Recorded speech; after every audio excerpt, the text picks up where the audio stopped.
Alright, it is time for my yearly NBA season predictions where I go over the conference seedings, my conference champions, my NBA champion, every single award, every single solo award like MVP, Rookie of the Year, etc. Also, every All-NBA team, all defensive teams, all rookie teams, as well as 5 players that I think will be traded this season and 5 coaches that could be fired at the end of the year. If you guys enjoyed these videos, feel free to drop a thumbs up. I would really appreciate it. And let's get a discussion down below. What do you agree with? What do you disagree with? Anybody that I didn't mention that you think needs to be on these lists? So without further ado, let's just get right into it. So to start off with my Eastern Conference predictions, this was kind of tough in the middle. So I'm going to start from 15 going to 1. 15 and 14 were fairly easy. At 15, we have the Orlando Magic. They're rebuilding. They have the youngest team in the league pretty much. The youngest core playing. I think they're going to be the 15th seed. Coming in at 14, we have the Detroit Pistons. Like the Magic, they're still rebuilding. I think they're a little bit better. They got some veterans like Kelly Olynyk, Jeremy Grant. That could help step up. But yeah, the 14th seed. At 13, we have the Cleveland Cavaliers, who I think could be fairly, respectable this year. They got better. I think Sexton and Garland are due for even more breakout years. They added Evan Mobley, added Larry Markkinen. They did lose Larry Nance Jr. via trade. That will hurt a little bit, but I think the Cavs, you know what? They could, their peak could be the 10th seed. And remember, these are just my opinions. So if I have them as the 13th seed, I could see them as the 10th seed. And this is where it gets tough. From 12 to 7, it could be any type of format. So at 12, we have the Washington Wizards, who I would say got a little bit better in the offseason. They got more deep because their bench was brutal last year, but they added Harrell, KCP, Kuzma, Kispert, Dinwiddie. They have more depth this year, which means they could be a little bit better. They were the 8th seed, so I do think they're going to drop 4 seeds, but I wouldn't be surprised if they're in the play-in tournament. And hey, maybe they surprise you in the play-in tournament and they make the playoffs. At 11, we have the Charlotte Hornets, another team that I can see making the playoffs, but it's just tough because the Eastern Conference is kind of competitive in this range. Would say they got better. They're going to have a fully healthy Gordon Hayward, LaMelo in his 2nd year, added Kelly Oubre, Kai Jones, James Bouknight, but it's still going to be tough to crack that play-in tournament. And the first team in the play-in tournament we have is the Toronto Raptors, who I still think are very respectable. I'm seeing a lot of people having the Wizards and the Hornets in front of them. I'm just not seeing it because I still think they have a very good team with Fred VanVleet. I think Anunoby's getting better this year. They got Gary Trent Jr., Chris Boucher, Scotty Barnes. Hey, Pascal Siakam could have a bounce back year. Goran Dragic. They have a pretty deep team as well, and I think they're going to be very respectable, and they're just well coached. They're just a well-ran franchise. And this is where it gets tough. 9, 8, and 7, you could have it in any way, so please don't come at me in the comments. I had to come up with something. I did. So one of these 3 teams are not going to make the playoffs next year. So at number 9, the team that I don't have making it is the Boston Celtics. I just think out of every one of these 3 teams, they improved the least out of them. Now, I know they added Josh Richardson and Dennis Schroeder, which is nice, but I think the other 2 teams just got a little bit better. Because at number 8, we have the Chicago Bulls, who got a lot better this offseason, adding Caruso, adding Lonzo Ball, adding DeMar DeRozan, and they could be higher than the 8th seed. They could be the 7th, the 6th, maybe they overachieve and they're the 5th or the 4th seeds. So please don't come at me. The Eastern Conference is very competitive in their top 9. So that means at 7, it may be a biased pick. They were the highest seed out of these 3 teams last year. We have the New York Knicks. So yeah, they were the 4th seed. They're dropping to the 7th seed. They added Kemba Walker. They added Evan Fournier. They brought back Noel, Alec Burks, Derrick Rose. The only main loss they had was Reggie Bullock. So I think the Knicks got better. I mean, RJ should be improving. Randall might be able to knock down on the turnovers and can improve in his clutch game because that was a weakness for him last year. So yeah, the Celtics are 9, Bulls are 8, Knicks are 7. You could have that in any format. So please don't come at me. It is so tough to rank those 3 teams. Coming in at number 6, we have a little bit of a surprise. It's the Atlanta Hawks, who I think are really good. And I think they have probably the best young core in this league. And they were the 5 seed last year, so I think they're going to be dropping just 1 seed this year. I know Okongwu's dealing with an injury. A lot of guys might be fighting for some playing time because they're so deep on the wings. They weren't able to move Reddish. I know that was a report. They have Hunter. They just drafted Jalen Johnson, Gallinari, Bogdan Bogdanovic, Kevin Huerter. It just might be tough to allocate all those minutes. Dave McMillan definitely has a tough test this year, but I wouldn't be surprised if they maybe peaked as the 3 seed. So yeah, coming in at the 5th seed, we have the Indiana Pacers. I wanted to be a little bit different, and I think the Pacers are always going to be overlooked because they're not the flashiest team. They don't have the youngest core. They're not in the biggest market. They're probably boring to a lot of people, but I still think they're really damn good if they're going to be fully healthy. With Brogdon, LeVert, we got to see what's going on with him to start the year. Warren, 2-time All-Star Sabonis, Miles Turner. I think Chris Duarte is going to be an immediate impact right away. TJ McConnell was a great re-signing. They brought in Isaiah Jackson, who's going to be a rookie. We'll see if he can perform right away. But yeah, I think between the 5th seed and the 9th seed, between the Pacers, Hawks, Knicks, Bulls, and Celtics, it is going to be so competitive. So you can interchange any one of those teams, and I'd be okay with it. So that means we're going into the top 4. At number 4 right now, we have the Philadelphia 76ers, because I have no idea who the number 2 on this team is. Are they trading Ben Simmons? Are they just going to let him hold out? I don't know. Are they going to sell him for pennies on the dollar and not get really a great package back? Like, is it going to be a Hield and Barnes? I don't know. And with that uncertainty, I'm going to have the Sixers at 4. So that means at number 3, we're going to have the team that I think improved the most in the 2021 offseason, up there with the Chicago Bulls. And it is the Miami Heat. Yes, they added Kyle Lowry, they added PJ Tucker, brought back Victor Oladipo. I think Tyler Hero is going to have a bounce back season. And I think the Heat are going to be very good this year in the Eastern Conference. And I think they could even be a sneaky title contender for their second time in 3 years. And the 2 juggernauts at the top of the Eastern Conference. At number 2, we have the reigning NBA champions, the Milwaukee Bucks. I mean, they're really freaking good. They brought back most of their guys. They did lose Bryn Forbes and a couple other just role players off the bench. But Holiday, Middleton, Giannis, they're not getting any worse. They're pretty much in their primes right now. They're going to be just fine. They could repeat as well. And at number 1, I have to have the Brooklyn Nets. I don't know what's going on with Kyrie Irving. At the moment I'm recording this, it is October 6th at 9 o'clock at night. He is, I don't think, vaccinated, so he might not be able to play home games. I have no idea what's going on with that. But if he's playing this year,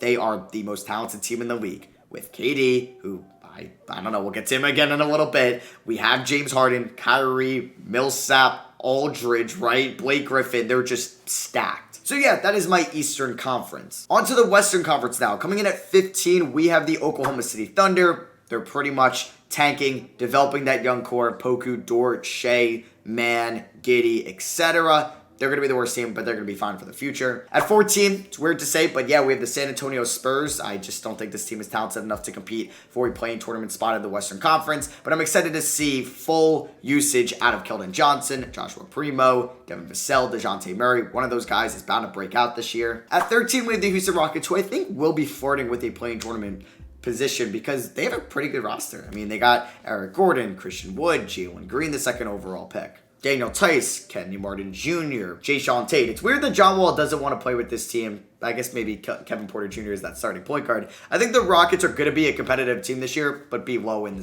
standings. At 12, we have the Minnesota Timberwolves, a team that could be trading for Ben Simmons. I don't know.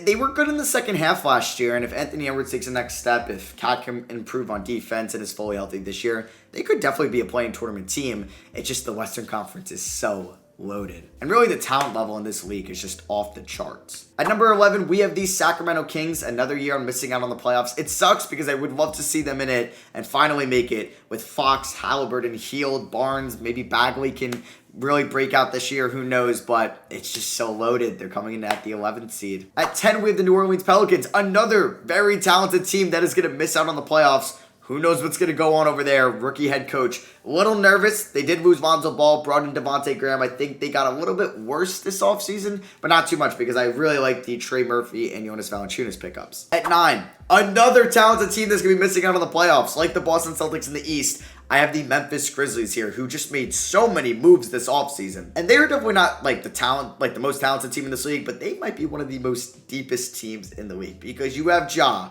Bane, Brooks, Anderson, Clark, Jaren Jackson Jr., Steven Adams. I don't even know like some of the guys on their bench anymore because they have Jared Culver, they have Anthony Melton, Xavier Tillman. That's 10 guys, and I'm definitely missing a couple that are in kind of the bottom portion of their bench because they made trades with like the Clippers, the Pelicans, so many different moves this offseason. But yeah, they're coming in at the 9th seed. And now let's get into the top 8. Coming in at 8, we have the Portland Trailblazers. Not a sexy team by any means, but they still have Damian Lillard, so I still think they're going to be making the playoffs. Coming in at number 7, we have the LA Clippers. Now, they could be a threat in the playoffs if Kawhi comes back and can be just 80% of what he was last year. But I still think Paul George and this team is still talented enough and well coached that they're going to be in the playoffs. Coming in at 6, we have the Golden State Warriors, who I think could be like around the 10th, 11th seed going into Christmas. But once Klay comes back, it's going to be really a spark for that team. Once Kuminga and Moody are getting their reps, I think Jordan Poole is bound for a big year. They'll be fine come February, March, and April. The 5th seed, we have the Denver Nuggets, who, like the Warriors, could struggle out of the gate with no Jamal Murray, but I think Monte Morris is going to be just fine.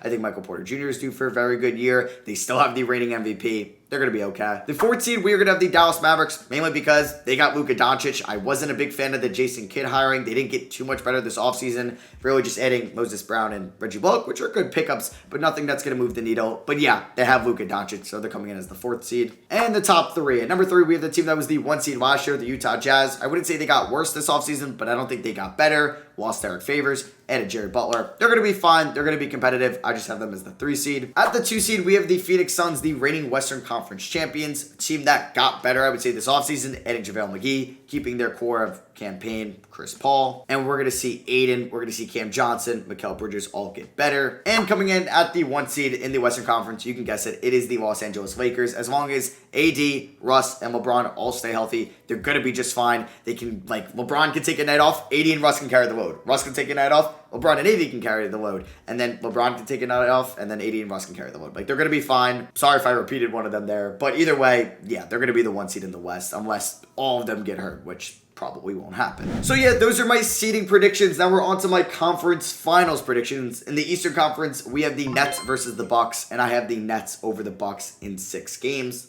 And in the Western Conference, we have the Lakers versus the Suns. Yeah, my top 2 seeds in each conference, and I have the Lakers over the Suns in 6 games. And then the finals. See, I'm a guy that always loves parity. I was so excited for the Bucks-Suns finals last year. And even with the Warriors-Raptors, was a little bit of parity in 2019. And the Heat were a surprising team in 2020. But I'm ready for the star power. I think it would be fun. I think we need it one more time in their careers. LeBron versus KD in the finals. The Nets big 3 versus the Lakers big 3. And I have the Nets over the Lakers in 7 games. Alright, so now we're going to get into the awards. I have my MVP is going to be Kevin Durant of the Brooklyn Nets, especially if Kyrie Irving isn't playing a lot this season. And then my runner-up is going to be Luka Doncic. My rookie of the year is going to be Jalen Green of the Houston Rockets. Yeah, I predicted my rookie of the year last year to be LaMelo, so the 3rd overall pick, and the year prior to be John Morant, the 2nd overall pick. So I'm kind of liking that trend. And the runner-up, I could see it being between Cade Cunningham and Evan Mobley. For Mobley, it just really depends. Hopefully he doesn't get stuck in a playing time fiasco with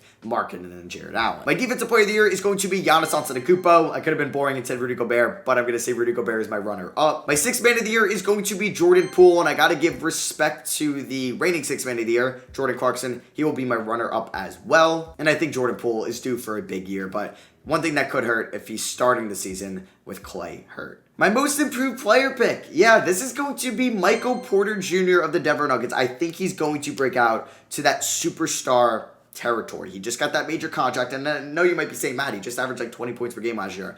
Yeah, well, I think he's going to average north of 25 per game, and he's going to be a stud and feeling just fine with Murray out. And my runner-up is going to be Darius Garland of the Cleveland Cavaliers. But yeah, I've been on the Darius Garland wave a lot lately. So my coach of the year is going to be Monty Williams of the Phoenix Suns. I think he should have won it last year. I mean, it was neck and neck with Tibbs. Both were deserving. So I think he's going to get it this year, with my runner-up being Eric Spoelstra. And then my executive of the year is going to be Pat Riley of the Miami Heat, with adding PJ Tucker, with adding Kyle Lowry. And I think the runner-up is going to be Arturas Karnisovas of the Chicago Bulls, who added Lonzo Ball, DeMar DeRozan, Alex Caruso. And now let's get into the all-NBA defensive and rookie teams. We're going to start off with first team. My guards are going to be Luka Doncic and Steph Curry, very similar to last year. My forwards are going to be Giannis Antetokounmpo and Kevin Durant. And my center is going to be, who is it? Jokic or Embiid? It's Joel Embiid. I think Embiid's going to have an amazing year, Simmons or not. Now let's go into the second team, where my guards are going to be Damian Lillard of the Portland Trailblazers and James Harden of the Brooklyn Nets. I think Harden and Durant are due for big years, especially if Kyrie's going to be missing some time. And then my forwards are going to be LeBron James and Paul George. I think, like Jimmy Butler last year, Paul George is going to be eligible as a forward and a guard,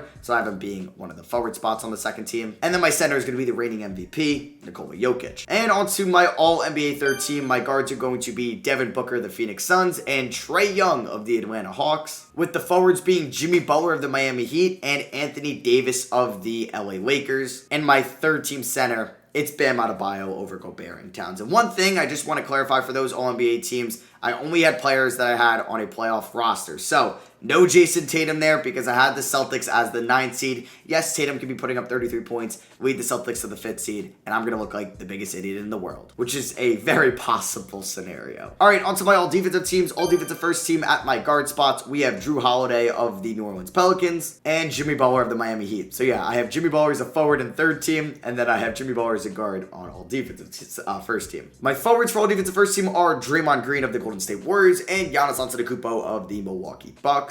And my all-defensive first team center is going to be Rudy Gobert of the Utah Jazz. On to the second team, where I have Marcus Smart of the Boston Celtics and Dillon Brooks. Yes, Dillon Brooks. I think he's due for a big defensive year. We know he's a very good defender, and I think he's going to get that spotlight this year. He's my second guard on all-defensive second team. My two forwards are going to be Matisse Thybulle of the Philadelphia 76ers. He's going to be back on it. And then I also have Paul George of the LA Clippers, projecting a big year for him. And then my all-defensive second team center, it's tough because it could be Miles Turner, could be Bam Adebayo. It's just tough because there's only 2 spots for these all-defensive team centers, but I have Joel Embiid. And then my all-rookie team. So for first team, I don't really have this for positions, and this is the first time I've ever done this. It's picks 1 through 5. Yeah, I had Cade Cunningham, Jalen Green, Evan Mobley, Scotty Barnes, and Jalen Suggs. I think they're going to be the 5 best rookies this year, and I think they're all going to get great playing time, have big roles. So yeah, they're my all-rookie first team. I know it's not going to happen, but it's just my prediction. And my all-rookie second team looks a little bit different. We have Davion Mitchell of the Sacramento Kings, Jonathan Kuminga of the Golden State Warriors, Trey Murphy of the New Orleans Pelicans. I think he's going to have a very good year for them. James Bouknight of the Charlotte Hornets, and the second Rocket on this list, Alperen Sengun, being the last spot on the all-rookie team. So we have done the standings, the finals predictions, all the awards, all the teams. I just have a special fun thing at the end where I predict 5 players that will be traded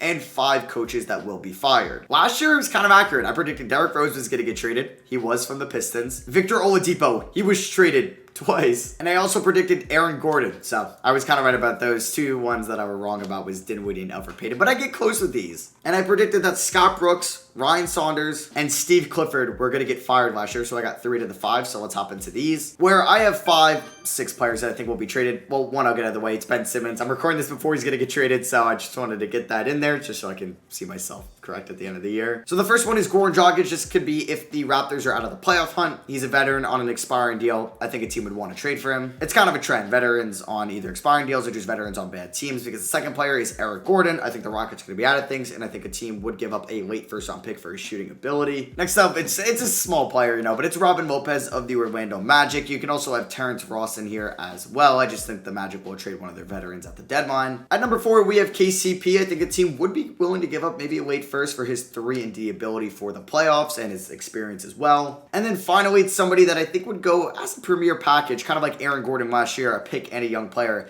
It's going to be Derek White of the San Antonio Spurs, who's a little bit older, doesn't fit the Spurs timeline at the moment. And oh yeah, he's really good. And then I have 5 coaches that I think will be traded. The first one, he was on my list last year. I think he was on my list 2 years ago. I don't know how he hasn't been fired yet. It is Luke Walton. I know he's the most successful coach in Kings history, which is very embarrassing because you got to look at his winning percentage.